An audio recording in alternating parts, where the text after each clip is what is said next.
Menpora kebut naturalisasi Mes Hilgers dan Eliano Oktober pasti mainkah saat timnas Indonesia hadapi Bahrain dan Cina? Seperti ini penjelasannya. Menteri Pemuda dan Olahraga dalam kurung Menpora Dito Aryo Tejo membeberkan perkembangan proses naturalisasi dua calon pemain timnas Indonesia. Seperti diketahui, skuad Garuda akan ketambahan dua pemain keturunan lagi. Kedua pemain tersebut adalah Eliano Reijnders dan Mes Hilgers. Eliano adalah adik dari gelandang andalan timnas Belanda, yakni Tijani Reijnders. Mereka memiliki garis keturunan Indonesia dari sang ibu yang berasal dari Maluku, yakni Angelina Lekatompes. Sama seperti Eliano, Hilgers juga mendapat garis keturunan Indonesia dari sang ibunda, yakni Linda Tombeng. Walhasil, ia juga memiliki nama panjang Mes Hilgers Tombeng. Kini kedua pemain itu memutuskan untuk berseragam merah putih untuk karier internasionalnya. Meski begitu, mereka harus menjalani proses naturalisasi terlebih dahulu sebelum membela skuad Garuda. Sebelum itu, Eliano dan Hilgers sudah mengikuti sesi latihan timnas Indonesia sesaat sebelum laga kontra timnas Australia berlangsung. Terkait hal ini, Shin Tae-yong sebelumnya berharap kedua pemain tersebut bisa merampungkan proses naturalisasinya pada November mendatang. Hal itu dikarenakan cukup berat apabila mengharapkan naturalisasi rampung di Oktober mendatang. Sebab ada transisi di pemerintahan Republik Indonesia dan perubahan kepemimpinan di Dewan Perwakilan Rakyat Republik Indonesia dalam kurung DPR RI. Akan tetapi kabar baik harus didengar oleh Shin selaku pelatih kepala. Menpora Dito Aryo Tejo mengatakan bahwa saat ini DPR sudah menentukan hari untuk membahas naturalisasi Hilgers dan Eliano. Untuk saat ini, surat rekomendasi dari Presiden RI sudah diterima oleh Ketua DPR RI, yakni Puan Maharani. Setelah menerima surat tersebut, Puan merencanakan adanya rapat kerja pada 17 September mendatang. Sekarang surat dalam kurung Presiden baru masuk di Ibu Ketua DPR, kata Dito, kita menargetkan itu dalam kurung naturalisasi rampung di Oktober. Tapi targetnya ini kan pasti 1 Oktober ada peralihan kepemimpinan di DPR. Semoga ini nanti semangatnya masih sama dan saya yakin pasti masih sama, pungkasnya. Pada Oktober nanti, tim Merah Putih akan berhadapan dengan Bahrain dan Cina pada laga ketiga dan keempat Grup C kualifikasi Piala Dunia 2026 zona Asia.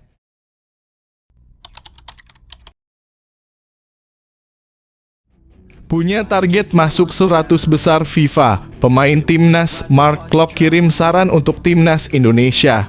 Gelandang timnas Indonesia, Mark Klok optimis mereka segera menembus 100 besar FIFA. Indonesia saat ini sedang berjuang di putaran ketiga kualifikasi Piala Dunia 2026 zona Asia. Hasil imbang saat melawan Arab Saudi dan Australia sebenarnya cukup positif.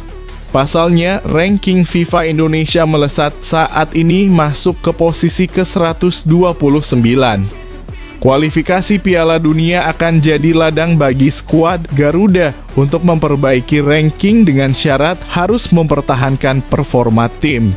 Mark Klok menjelaskan misi untuk menembus ranking 100 besar FIFA bukan hal yang mustahil.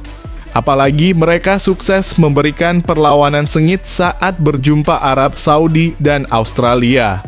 Berada di kualifikasi Piala Dunia membawa Indonesia memiliki kesempatan untuk bertarung dengan tim-tim kuat. Dari pemain sendiri dan timnas pasti baik. Kita ingin masuk ke FIFA ranking 100. Kita butuh match seperti ini melawan tim kuat seperti Arab Saudi, Australia, dan Jepang, kata Mark Klok seusai laga melawan PSM Makassar. Pemain asal Persib Bandung ini menilai hasil tersebut sulit diwujudkan dalam 3 tahun lalu. Menahan 2 tim kuat menjadi bukti bahwa Indonesia sudah dalam jalur yang tepat dan bisa terus berkembang. Kita juga butuh hasil yang bagus. Mungkin 2 atau 3 tahun sebelumnya kita selalu kalah 4-0 atau 5-0. 2 pertandingan hasil baik lanjutnya. Klopp menilai bahwa evaluasi paling krusial adalah di lini depan. Beberapa kali sistem penyerangan Indonesia tidak berjalan dan sulit menaklukkan pertahanan lawan. Hal ini yang harus dicari solusinya, dan menambah beberapa pemain keturunan tentu bukan keputusan yang buruk. Tetapi yang harus kita perbaiki di sektor penyerangan. Kalau sedikit sulit untuk cetak gol saat melawan tim yang sudah kuat, tapi ini proses. Kita butuh waktu dan mungkin tambahan pemain lagi untuk lini depan, tapi proses pasti sangat baik. Tutupnya.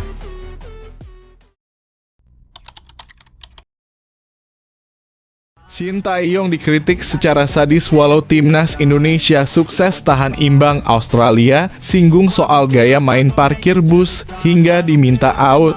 Shin Tae-yong, pelatih timnas Indonesia, menerima kritik meski berhasil meraih hasil positif dalam 2 laga awal putaran ketiga kualifikasi Piala Dunia 2026.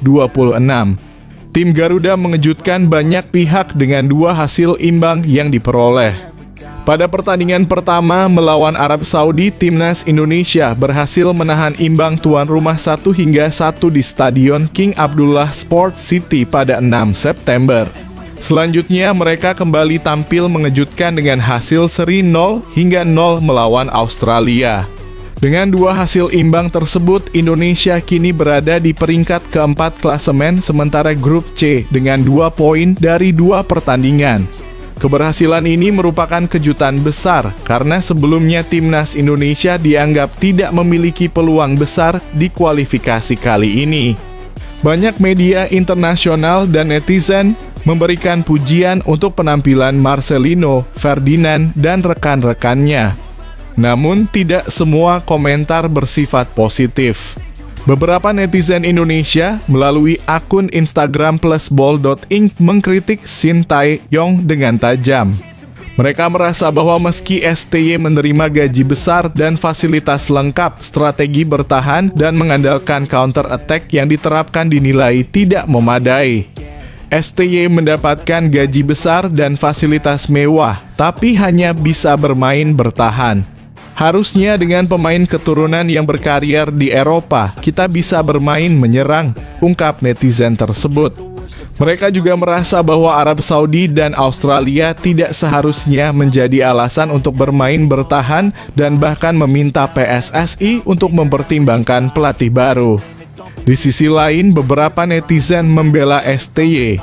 Akun Instagram @elchudai menganggap bahwa kualitas pemain Australia tidak lebih unggul dari Indonesia dan nilai pasar pemain bukanlah indikator mutlak. Akun Lukman Hakim juga menambahkan bahwa permainan Arab Saudi dan Australia yang tampak biasa-biasa saja merupakan hasil dari taktik STY yang dipadukan dengan kemampuan pemain-pemain yang bisa memaksimalkan strategi tersebut.